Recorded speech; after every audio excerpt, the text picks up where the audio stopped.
பட்டவாதை அதிகமாக மருந்து மாதிரி சாப்பிட்டு அப்படியே பல கட்சி ரீசெண்டாக ஒரு டிவியில் பார்க்கும்போது கை வலது கை ரிசல்ட் அரம்பு பொருளை வீங்கிட்டு இருந்தது. சில குறைபாடுகள் எல்லாத்தையும் மருந்து மாத்திரை ட்ரீட்மெண்ட் டயாலிசிஸ் பண்ணி அப்படியே ரத்தத்தை மாற்றி கீர்த்தியெல்லாம் கொண்டு போய் வெளியே நடமாடும் ஜம்மு நடமாறாரு. உடுக்க வேதனைப்பட்டு இருக்கிறாரு. வேதனைப்படுகிறான்னு சொல்றாரு. வேதனைப்பட்டு இருக்கிறாரு.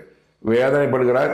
விரைவில் அந்த அடக்கி வைக்கப்பட்டு இருக்கிற அந்த கொடிய வாதை புற்றுநோய் வெளிப்படும். கட்டுப்படுத்த முடியல அப்படின்னு எப்படி வெளிப்படும்? மரணப்படுகிறாரு. சொல்ல மாட்டாங்க. அவர் அடிப்படையாக சொல்ல மாட்டாங்க. மரணப்படுகிற இருப்பார். வெளியில மரணம் சொல்லிடுவாங்க. ராணி போட்டு கடைசி நேரத்தில் இருக்கிறாரு. உயிர் போராடி கொண்டு இருக்கிறார். அவர் உயிர் ஓடிக்கிட்டு இருக்குன்னு சொல்லுவாங்க. ஆனால் சாக மாட்டேன். மரணம் இல்லை அவருக்கு. இது உறுதியாக சொல்றேன். ரசிகத்தை சிந்தனைகள் கவலைப்பட அவசியம் இல்லை. மரணம் இல்லை செயல்படுகிறார். மரணம் நீங்கும். இந்த மாமனார் ரசிகதேசம் போய் அவரை பார்த்து ஜம் பண்ணும்போது கடவுள் அவரை உயிரை காப்பாற்றுவார். அவர்கிட்ட நான் சொல்ல வேண்டியது, அப்பா கடவுள் வார்த்தை சொல்லுவேன். நான் அதிபரே ரசிகர்கள் அவர்கள்